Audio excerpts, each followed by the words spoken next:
Baik, bismillahirrahmanirrahim. Assalamualaikum warahmatullahi wabarakatuh. Semangat pagi dan semangat belajar semuanya. Kembali lagi kita di kelas Bu Iva dalam mata kuliah aspek hukum dalam bisnis. Dan pada pagi hari ini kita akan belajar materi tentang upah mengupah, yang mana ini merupakan salah satu bagian dari aspek hukum ketenaga kerjaan ya. Tapi sebelum kita memulai materi kita pada hari ini, mari kita berdoa bersama-sama agar apa yang akan kita dapatkan ini menjadi sesuatu yang bermanfaat dan barokah. Amin ya rabbal alamin. Nawaitu ta'aluma liridhallahi ta'ala wa izalatil jahli wa ihyaiddin. Amin. Oke, langsung saja kita akan masuk ke pembahasan kita yang pertama mengenai upah mengupah. Oke, ini adalah beberapa regulasi mengenai upah mengupah di Indonesia. Baik adik-adik sekalian, jadi begini, jika kita membahas aspek hukum ketenaga kerjaan ya secara menyeluruh, maka sebenarnya ruang lingkup yang akan kita bahas ini akan sangat luas dan tidak akan cukup tentunya jika kita pelajari bersama di dalam satu pertemuan saja. Untuk itu, untuk aspek hukum ketenaga kerjaan dalam materi perkuliahan ini akan saya batasi hanya seputar upah mengupah saja, karena menurut saya poin ini poin penting ketika kita menjadi seorang pengusaha. Pasti kita harus dan wajib tahu bagaimana sih aspek hukum upah mengupah di dalam ketenaga kerjaan di Indonesia, seperti itu. Yang pertama tersebut ada regulasi ya yang kita miliki, Undang-Undang Republik Indonesia Nomor 13 Tahun 2003 tentang ketenaga kerjaan. Yang namun kemudian di penghujung tahun 2020 ini lahir Omnibus Law atau Undang-Undang Nomor 11 Tahun 2020 tentang Cipta Kerja. Kemudian undang-undang inilah yang mengubah, menghapus dan menetapkan pengaturan baru tentang beberapa ketentuan ya yang sudah diatur di dalam UU Ketenagakerjaan tadi, UU nomor 13 tahun 2003 itu. Nah, ini pula yang kemudian mencabut PP nomor 78 tahun 2015 tentang pengupahan dan pemberlakuannya.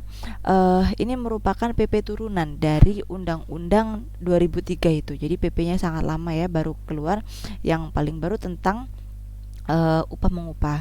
Dan kemudian setelah dicabut lahirlah Peraturan Pemerintah Nomor 36 Tahun 2021.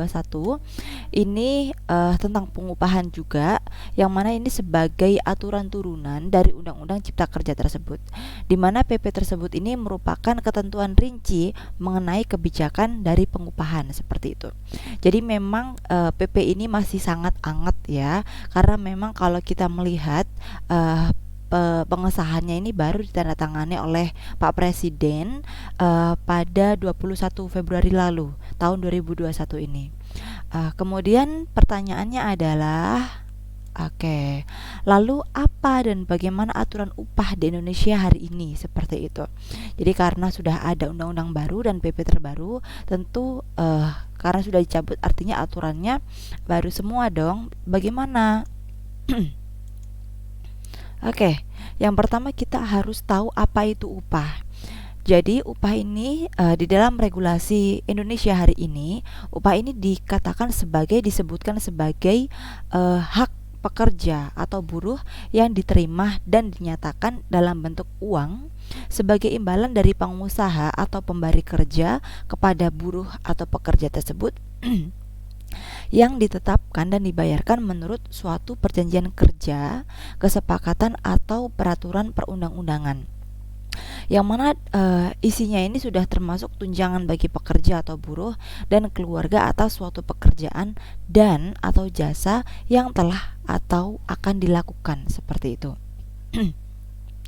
Jadi kalau melihat kebijakan pengupahan ini, sebenarnya ini merupakan suatu atau salah satu upaya ya dari pemerintah untuk mewujudkan hak pekerja atau buruh atas penghidupan yang layak bagi kemanusiaan, seperti itu. Kemudian sebenarnya apa sih maksudnya penghidupan yang layak bagi kemanusiaan itu, Bu? Jadi kalau kita mengkaji apa itu penghidupan yang layak, ini sebenarnya merupakan definisi dari jumlah penerimaan atau pendapatan pekerja atau buruh ini dari hasil pekerjaannya, sehingga mereka ini mampu memenuhi kebutuhan hidupnya dan keluarganya ini secara wajar, seperti itu. Layak berarti kehidupan secara wajar, seperti itu. Jadi kebijakan ini sebenarnya merupakan program strategis nasional ya. Oleh karena itu, dalam hal pengupahan, pemerintah daerah dalam melaksanakan kebijakan pengupahan maksud saya, ini wajib berpedoman kepada kebijakan dari pemerintah pusat, seperti itu. Kemudian, oke, kita beralih kepada ruang lingkup dari pengupahan. Jadi di sini ada 7 aspek ruang lingkup. Yang pertama ada upah minimum, kemudian ada struktur dan skala upah, kemudian ada upah kerja lembur, kemudian ada upah tidak masuk kerja dan atau tidak melakukan pekerjaan karena alasan tertentu. Kemudian juga ada bentuk dan cara pembayaran upah.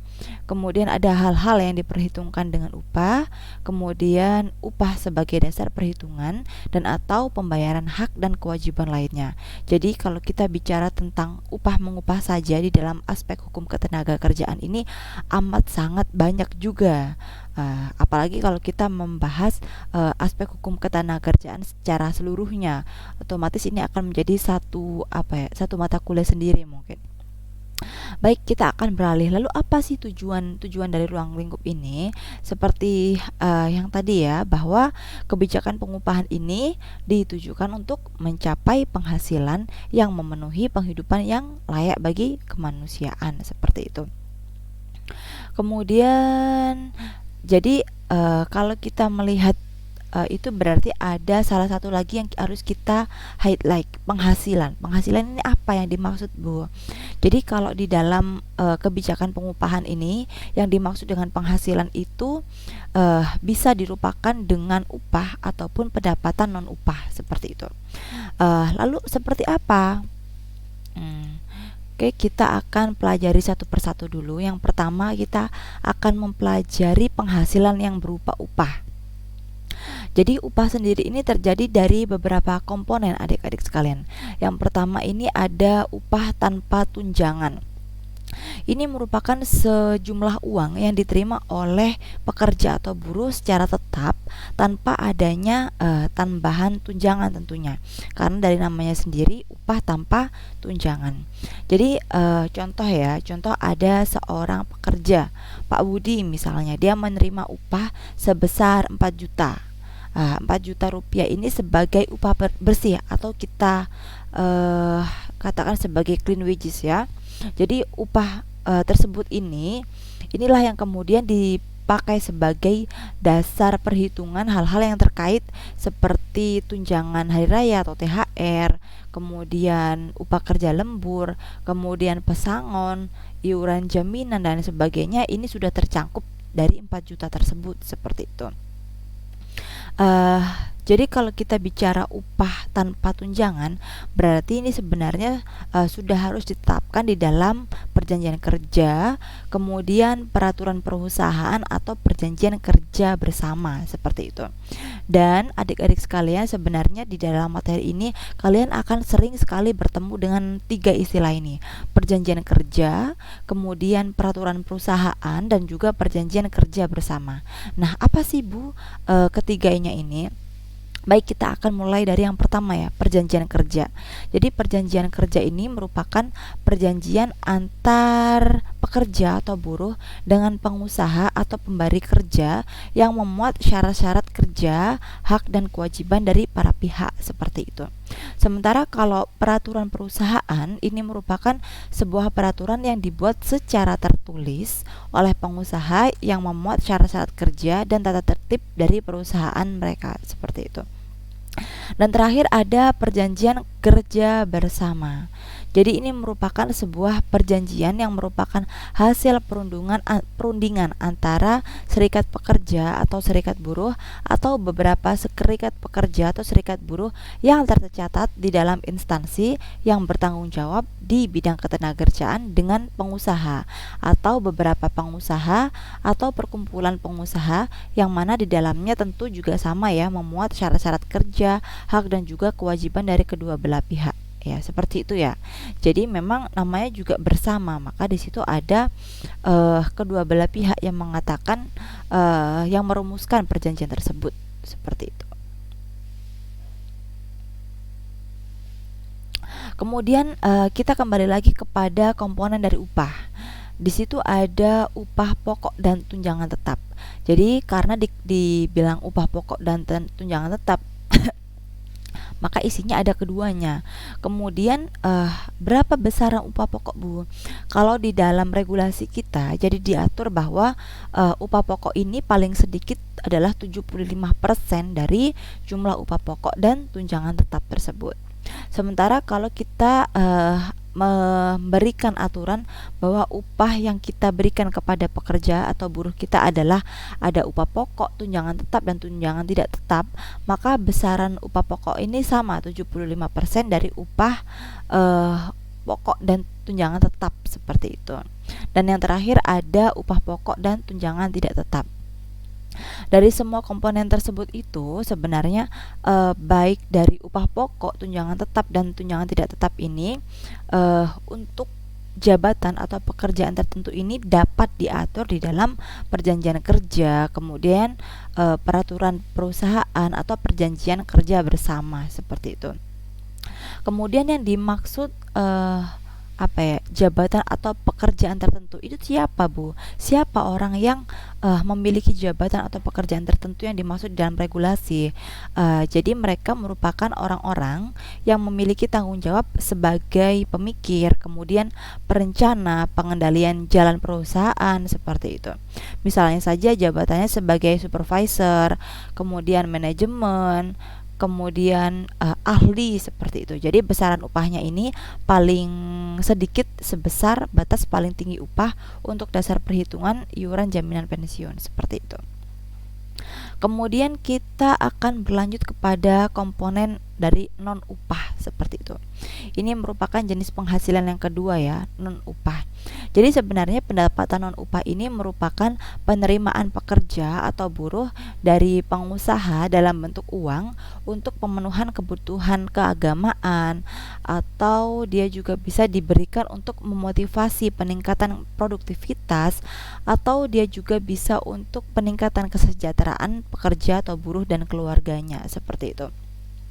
Jadi modelnya di dalam pendapatan non upah ini terdiri dari tunjangan hari raya keagamaan ya atau THR, kemudian insentif, bonus, kemudian ada uang pengganti fasilitas kerja, seperti itu. Dalam hal ini, kalau fasilitas kerja ini bagi buruh atau pekerja ini misal tidak tersedia atau tidak tercukupi, jadi di dalam tempat kerjanya ya. Jadi perusahaan ini bisa mengganti uang pengganti dari fasilitas kerja tersebut. Kemudian yang dimaksud dengan fasilitas kerja ini merupakan sarana atau peralatan yang disediakan oleh perusahaan bagi jabatan atau pekerjaan tertentu atau seluruh pekerja atau buruh untuk menunjang pelaksanaan pekerjaannya, seperti itu. Jadi bisa kita contohkan seperti fasilitas kendaraan atau kendaraan antar jemput pekerja atau buruh atau alat komunikasi itu. Jika tidak ada di dalam perusahaan, maka perusahaan mengganti ya dengan uang pengganti fasilitas kerja itu. Kemudian yang terakhir ada uang servis ya, uang servis pada usaha tertentu. Ini misalnya dalam usaha hotel atau usaha restoran di hotel. Sebenarnya apa, Bu, yang dimaksud dengan uang servis itu? Jadi uang servis itu merupakan usaha uang servis pada usaha tertentu ini dikumpulkan dan dikelola oleh perusahaan seperti itu. Jadi uang ini memang wajib dibagikan kepada pekerja atau buruh setelah dikurangi biaya cadangan terhadap resiko kehilangan atau kerusakan dan pendayagunaan peningkatan kualitas sumber daya manusia seperti itu.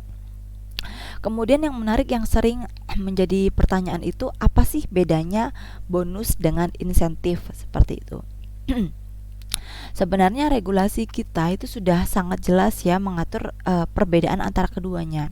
Jadi kalau insentif ini dapat diberikan oleh pengusaha kepada pekerja atau buruh dalam jabatan atau pekerjaan tertentu dan ditetapkan sesuai dengan kebijakan perusahaan seperti itu. Sementara bonus ini dapat diberikan oleh pengusaha kepada pekerja atau buruh atas keuntungan perusahaan dan diatur di dalam perjanjian kerja. Dia juga bisa diatur di dalam peraturan perusahaan atau perjanjian kerja bersama seperti itu.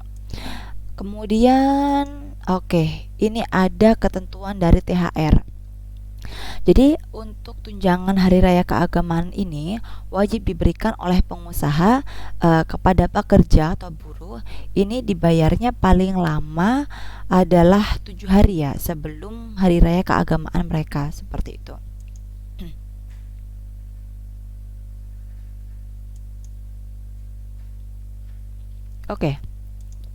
Di sini ada upah ditetapkan berdasarkan satuan waktu dan atau hasil. Jadi ada dua satuan ya di sini, ada waktu, ada hasil. Yang pertama kita bahas adalah satuan waktu dulu. Upah berdasarkan satuan waktu ini ditetapkan secara per jam atau harian atau bulanan ya. Kemudian ketentuannya, bagaimana ketentuan untuk upah per jamnya Bu? Jadi kalau penetapan upah per jam ini hanya dapat diperuntukkan bagi pekerja atau buruh yang bekerja secara paruh waktu.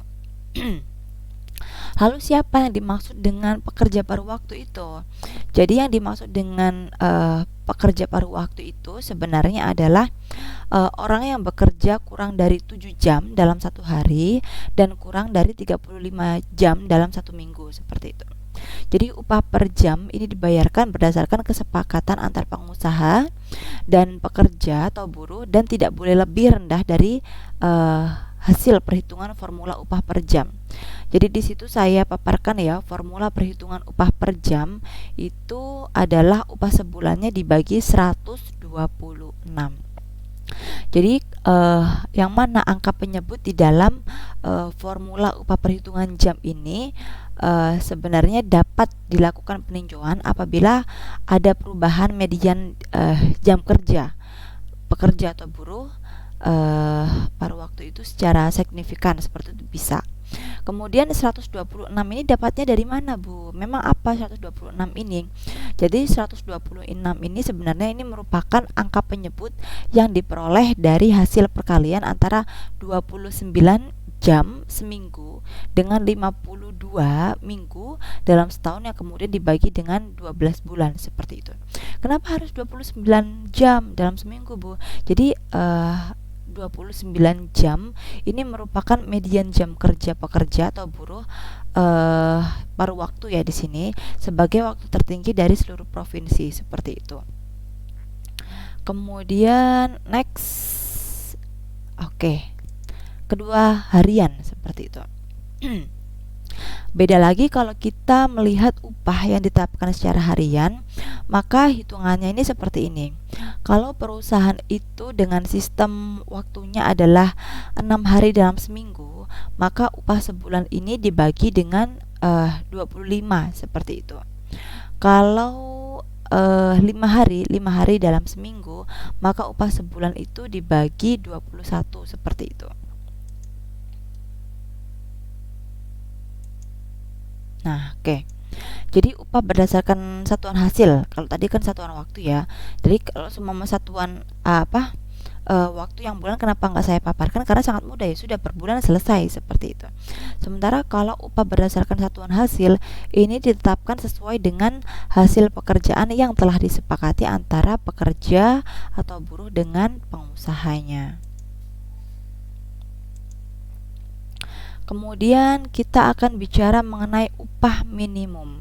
Ini ada warning keras ya. Jadi pengusaha dilarang membayar upah lebih rendah daripada upah minimum. Kemudian apa Bu sebenarnya upah minimum itu? Jadi upah minimum ini merupakan upah bulanan terendah yang terdiri dari upah tanpa tunjangan atau upah pokok dan tunjangan tetap seperti itu. Kemudian apabila perusahaan terdiri atas upah pokok dan tunjangan tidak tetap, maka upah pokok ini paling sedikit ini lebih besar daripada upah minimum seperti itu.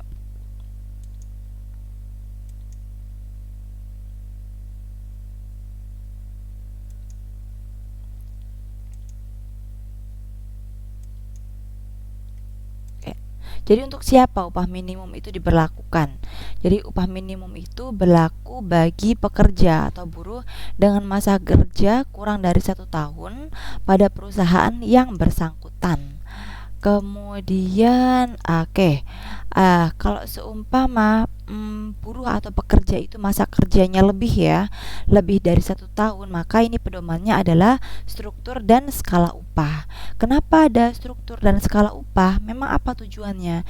Jadi memang adanya struktur dan skala upah ini sebenarnya ditujukan untuk mewujudkan upah yang berkeadilan, kemudian mendorong peningkatan produktivitas di perusahaan, kemudian meningkatkan kesejahteraan pekerja atau buruh, kemudian menjamin kepastian upah, dan terakhir adalah mengurangi kesenjangan antara upah terendah dan tertinggi. Seperti itu. Oke. Nah, upah minimum ini sendiri sebenarnya terdiri atas upah minimum provinsi dan upah minimum kabupaten atau kota. Jadi UMP sama UMK seperti itu. Bedanya kalau UMP ini gubernur yang wajib menetapkan UMP setiap tahun. Sementara kalau UMK ini gubernur dapat menetapkan upah minimum kabupaten kota asal sesuai dengan beberapa syarat seperti rata-rata pertumbuhan ekonomi dari kabupaten atau kota itu selama 3 tahun terakhir dari data yang tersedia pada periode yang sama ini lebih tinggi dibanding dengan rata-rata pertumbuhan ekonomi provinsi, atau nilai pertumbuhan ekonomi ini dikurangi inflasi dari kabupaten atau kota yang bersangkutan ini selama 3 tahun terakhir dari data yang tersedia dari periode yang sama dan selalu positif dan lebih tinggi dari nilai provinsi seperti itu. Kemudian juga kalau UMK ini ditetapkan setelah penetapan upah minimum provinsi, tentunya ini didasarkan pada kondisi ekonomi dan ketenaga kerjaan ya. Kemudian kalau UMK juga ini harus lebih tinggi dari UMP, dan juga kalau penyesuaian dari nilai upah minimum ini dilakukannya setiap tahun. Kemudian, lalu bagaimana ketentuan upah pada usaha mikro dan usaha kecil seperti itu? Nah, jadi kalau upah minimum yang kita sudah paparkan tadi ini dikecualikan bagi usaha mikro dan usaha kecil karena memang beda ya kondisinya. Belum tentu juga apa yang mereka hasilkan dari usaha mikro dan usaha kecil ini bisa untuk mengcover kalau kita pakai UMK atau UMP seperti itu. Jadi ketentuannya kalau upah pada usaha mikro dan usaha kecil ini memang ditetapkan berdasarkan kesepakatan antara pengusaha atau pekerja atau buruh ya. Antara pengusaha dengan pekerja atau buruh di perusahaan, yang mana ketentuannya itu yang pertama adalah paling sedikit 50% dari rata-rata konsumsi masyarakat di tingkat provinsi. Kemudian nilai upah yang disepakati ini juga paling sedikit adalah 25% di atas garis kemiskinan di tingkat provinsi. Tapi tentu hal ini ada syaratnya ya. Misalnya mereka ini mengandalkan sumber daya tradisional, atau mereka ini tidak bergerak pada usaha teknologi tinggi dan tidak padat modal tentunya. Oke. Kemudian tentang upah kerja lembur. Jadi upah kerja lembur ini hukumnya adalah wajib wajib dibayarkan oleh pengusaha yang memperkerjakan pekerja atau buruhnya melebihi waktu kerja. Jadi pada istirahat mingguan atau pada hari libur resmi. Nah, ini merupakan sebagai kompensasi kepada pekerja atau buruh yang bersangkutan sesuai dengan ketentuan peraturan perundang-undangan. Jadi hukumnya wajib ya membayar kalau memang sudah melebihi waktu kerja, karena ini merupakan bentuk kompensasi seperti itu. Oke, selanjutnya upah yang tidak dibayar ya. Jadi kalau kita melihat secara prinsip upah ini upah tidak dibayar apabila pekerja atau buruh ini tidak masuk kerja atau mereka tidak melakukan pekerjaannya.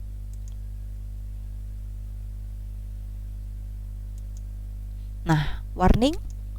Tetapi ketentuan untuk tidak membayar pekerja atau buruh kalau mereka tidak masuk kerja atau tidak melakukan pekerjaannya ini, itu tidak berlaku lagi apabila jadi ada ketentuan di mana pengusaha ini wajib membayar uh, jika pekerja atau buruh ini yang pertama adalah berhalangan, kemudian melakukan kegiatan lain di luar pekerjaannya, kemudian juga menjalankan waktu istirahat atau cuti, kemudian kalau pekerja atau buruh ini bersedia melakukan pekerjaan yang telah dijanjikan, tetapi pengusaha itu tidak mempekerjakannya karena kesalahan pengusaha itu sendiri atau kendala yang seharusnya dapat dihindari oleh pengusaha, itu tetap wajib dibayarkan upahnya.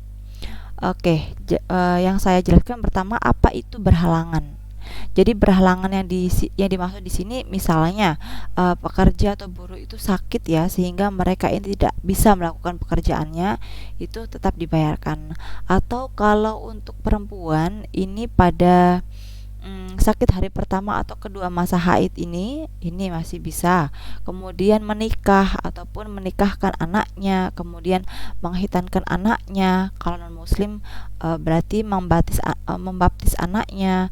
Kemudian kalau wanita bisa ketika melahirkan ataupun keguguran seperti itu. Atau ketika kalau istrinya ini melahirkan atau keguguran kandungan, tetap dibayarkan. Kemudian atau ada suami, istri, orang tua, mertua, anak atau menantu itu meninggal dunia, atau kalau tidak disebutkan pada di situ ya, pada suami, istri, orang tua atau keluarga atau menantu, itu intinya mereka adalah orang yang tinggal serumah. Nah, kemudian meninggal dunia, ini juga tetap dibayarkan seperti itu. Yang kedua, tidak melakukan pekerjaan karena melakukan kegiatan di luar pekerjaannya. Ini misalnya mereka sedang menjalankan kewajibannya terhadap negara atau menjalankan kewajiban ibadah yang diperintahkan agama, atau mereka juga melaksanakan tugas serikat pekerja atau serikat buruh ya. Tetapi tentu di situ harus ada bukti pemberitahuan tertulis, dan juga kalau melaksanakan tugas pendidikan atau pelatihan dari perusahaan, itu juga wajib. Kemudian hak masalah hak waktu istirahat atau cuti.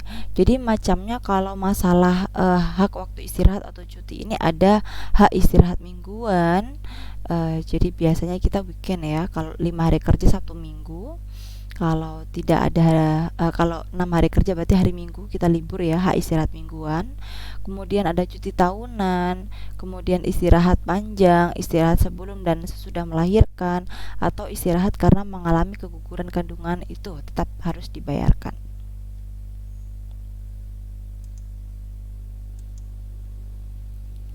Next, oke. Bagaimana nih kalau perusahaan kita bangkrut? Nah, bagaimana cara membayar upahnya? Oke.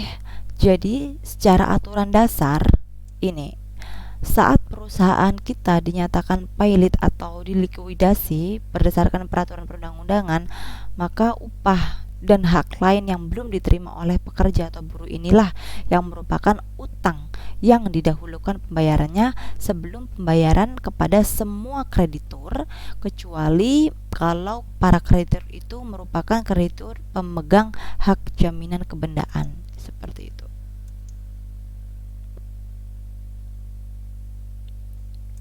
Kemudian bagaimana sih Bu bentuk dan cara pembayaran upah? Di sini ada beberapa poin ya, banyak sekali. Yang pertama ini, upah itu wajib dibayarkan oleh pengusaha kepada pekerja atau buruh yang bersangkutan tentunya. Kemudian pengusaha ini wajib memberikan bukti pembayaran upah, yang mana bukti pembayaran upah itu harus memuat rincian upah yang diterima oleh pekerja atau buruh pada saat upah dibayarkan. Kemudian pembayaran upah oleh pengusaha ini dilakukan berdasarkan perjanjian kerja, kemudian peraturan perusahaan atau perjanjian kerja bersama. Lalu upah juga dapat dibayarkan kepada pihak ketiga asalkan ada surat kuasa dari pekerja atau buruh yang bersangkutan. Kemudian pembayaran upah ini harus dilakukan dengan mata uang rupiah, tentunya rupiah dari NKRI. Kemudian upah ini harus dibayarkan seluruhnya pada periode atau pertanggal pembayaran upah. Jadi kalau bayar upah jangan nyicil ya. Kemudian pengusaha ini wajib membayar upah pada waktu yang telah diperjanjikan antara pengusaha dengan pekerja atau buruh. Kalau misalnya hari atau tanggal yang telah disepakati untuk pembayaran upah itu ternyata hari libur, atau hari yang diliburkan, atau hari istirahat mingguan, Sabtu Minggu misalnya ya, atau intinya libur seperti itu ya, maka pelaksanaan dari upah ini bisa diatur lah ya di dalam perjanjian kerja, peraturan perusahaan atau perjanjian kerja bersama. Jadi nanti mengikuti salah satu dari ketiganya, bisa seperti itu.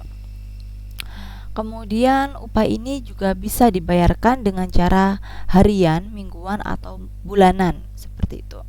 Yang mana jangka waktu pembayaran upah oleh pengusaha ini tidak boleh lebih dari 1 bulan, karena memang kalau sudah lebih dari 1 bulan ya ganti upah lagi, upah untuk bulan setelahnya, seperti itu kan.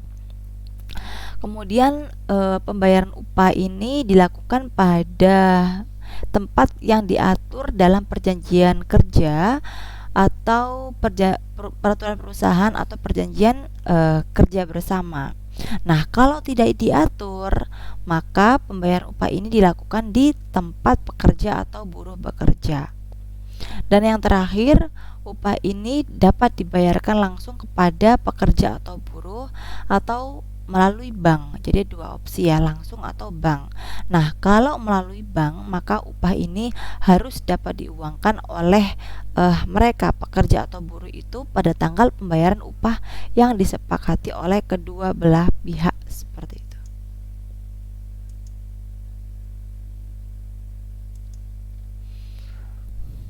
Oke.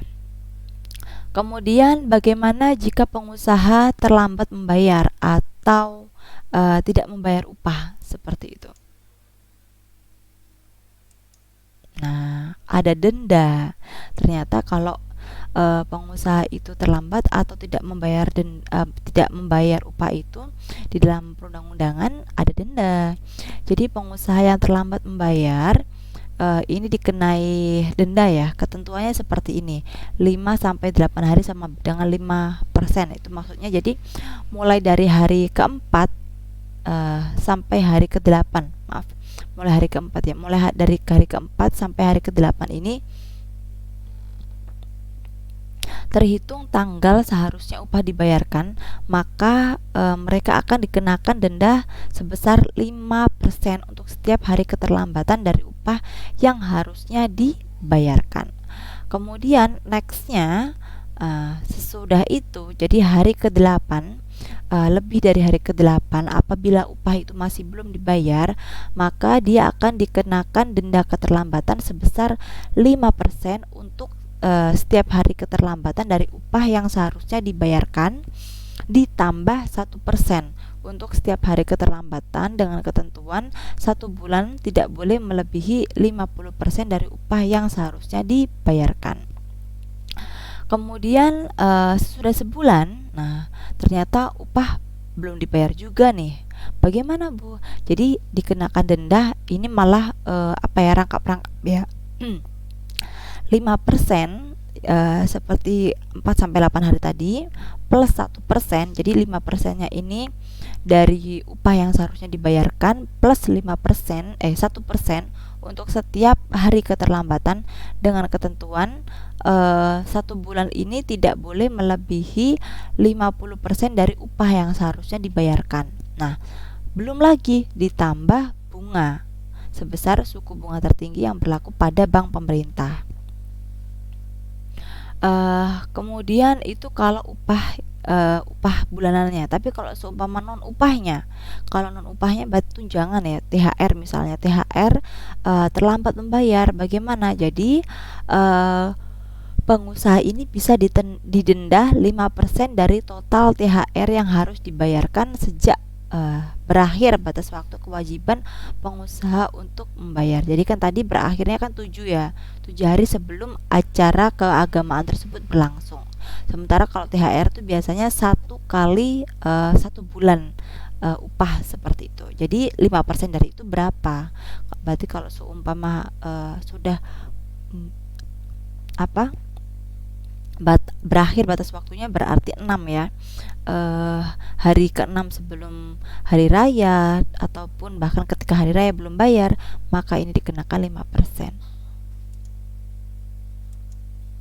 Nah, denda-denda tersebut, denda tersebut ini tidak menghilangkan kewajiban pengusaha untuk tetap membayar upah pada pekerja atau buruh. Seperti itu. Oke, mohon maaf ya sedikit intermezzo.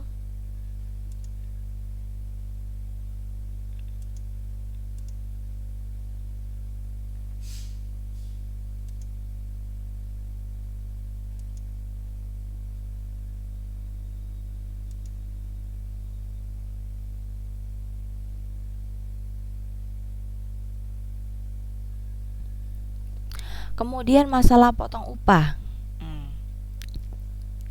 Pemotongan upah. Oke. Pemotongan upah ini oleh pengusaha ini bisa dilakukan untuk pembayaran denda, ganti rugi, kemudian uang muka upah. Nah, kalau uang muka ini harus dilakukan sesuai dengan perjanjian kerja, kemudian peraturan perusahaan atau perjanjian kerja bersama seperti itu. Kemudian sewa rumah atau sewa barang milik perusahaan yang disewakan oleh pengusaha kepada pekerja atau buruh. Kemudian utang atau cicilan utang pekerja atau buruh ini harus dilakukan berdasarkan kesepakatan tertulis atau perjanjian tertulis seperti itu. Kemudian yang terakhir ini yang paling berbeda adalah tentang kelebihan pembayaran upah. Kalau tadi harus berdasarkan kesepakatan, kalau kelebihan pembayaran upah ini dilakukan tanpa persetujuan pekerja atau buruh seperti itu. Langsung ambil saja kalau memang ada kelebihan pembayaran upah.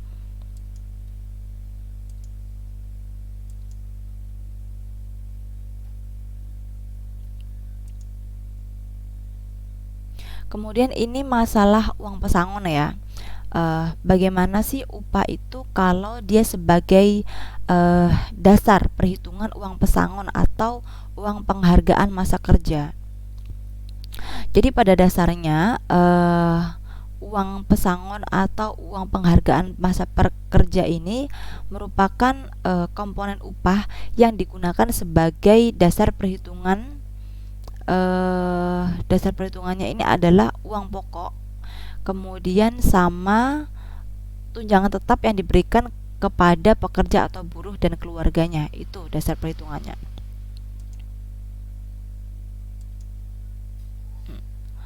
Bagaimana kalau upah tanpa tunjangan seperti itu? Jadi kalau pengusaha membayar upah tanpa tunjangan, kan tadi kan dasar perhitungannya uang pokok plus tunjangan tetap kepada pekerja maupun keluarga ya. Kalau memang dia memberikannya upah tanpa tunjangan, maka dasar perhitungannya ini uang pesangon atau uang penghargaan masa kerjanya ini ya sudah upah tanpa tunjangan seperti itu. Jadi tidak ditambahin apapun. Kalau upah pokok, nah, kalau upah pokok dan tunjangan tidak tetap yang diberikan biasanya seperti itu. Bagaimana? Jadi dasar perhitungan ini ya sudah uang pokok saja seperti itu.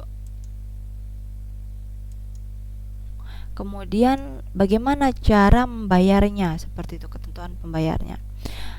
Jadi jika penghasilan pekerja atau buruh ini dibayarkan atas perhitungan harian, maka upah sebulan ini dihitung 30 hari ya. Di 30 ini dikali upah sehari. Tapi kalau pekerja atau buruh dibayarkan atas dasar perhitungan hasil, sebulan ini disamakan dengan penghasilan rata-rata 12 bulan terakhir seperti itu. Jadi 12 bulan terakhirnya berapa, rata-ratanya berapa, itu yang dibayarkan untuk uang pesangon atau penghargaan masa kerjanya seperti itu. Jadi memang beda ya kalau antara hasil dan waktu. Kalau hasil ya dikalikan 30 dalam upah sehari dengan upah sehari. Jadi upah sehari dikali 30.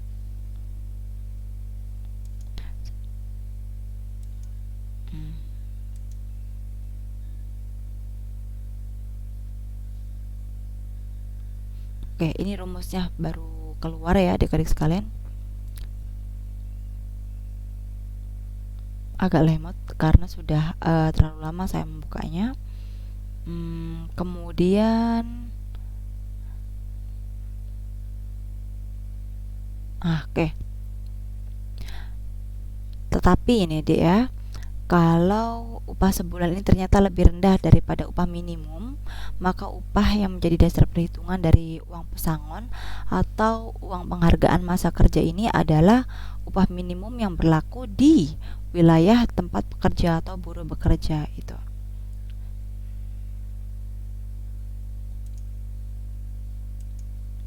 Oke, akhirnya.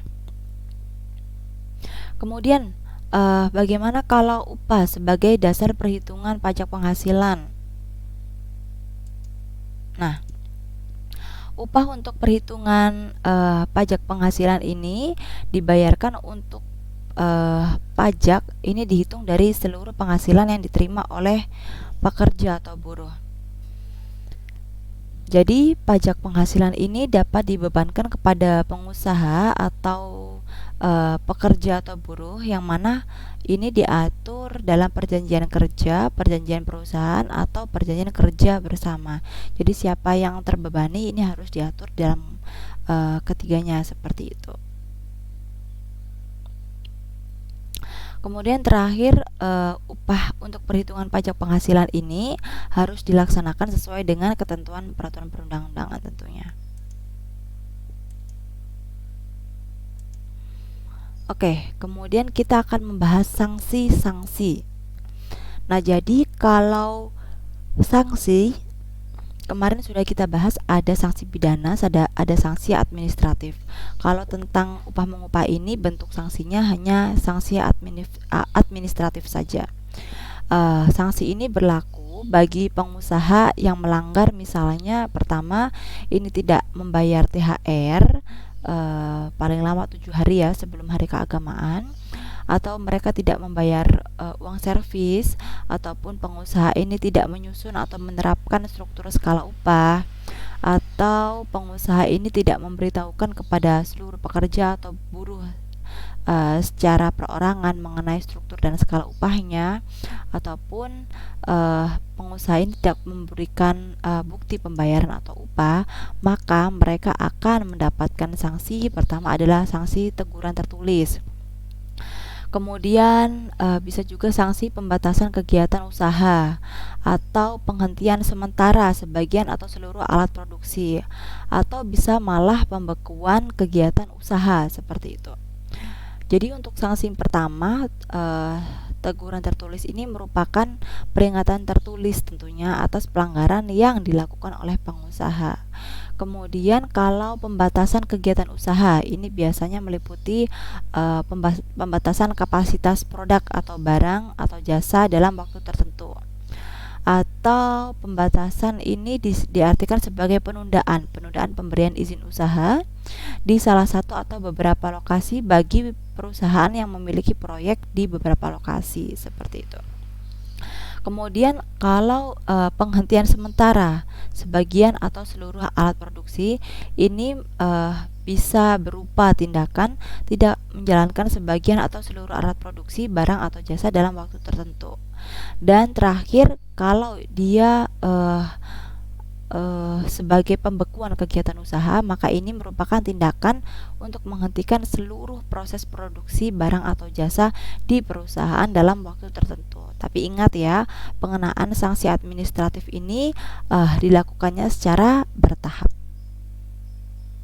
Oke, alhamdulillah ya, sampailah kita pada slide terakhir tentang kuis.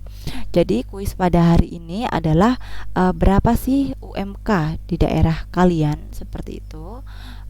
UMK atau UMP di daerah kalian, dan berapa pesangon yang harus kalian bayarkan jika kalian ini merupakan sebuah pengusaha yang mana kalian memberikan upah sebanyak 50.000 per hari kepada karyawan kalian, seperti itu. Silahkan cari berapa UMK daerah kalian dan hitung berapa pesangon yang kalian harus bayarkan dengan ketentuan tersebut dan tulis di kolom komentar. Baik, alhamdulillah sampailah kita pada penghujung materi kita yang terakhir ini mengenai upah mengupah di dalam aspek hukum ketenagakerjaan. Mari kita akhiri materi hari ini dengan membaca hamdalah. Alhamdulillahirrabbilalamin. Allahumma anfa'na bima 'allamtana wa 'allimna ma yanfa'una warzuqna uluman tanfa'una. Terima kasih atas partisipasinya. Wassalamualaikum warahmatullahi wabarakatuh. Oke, semangat belajar.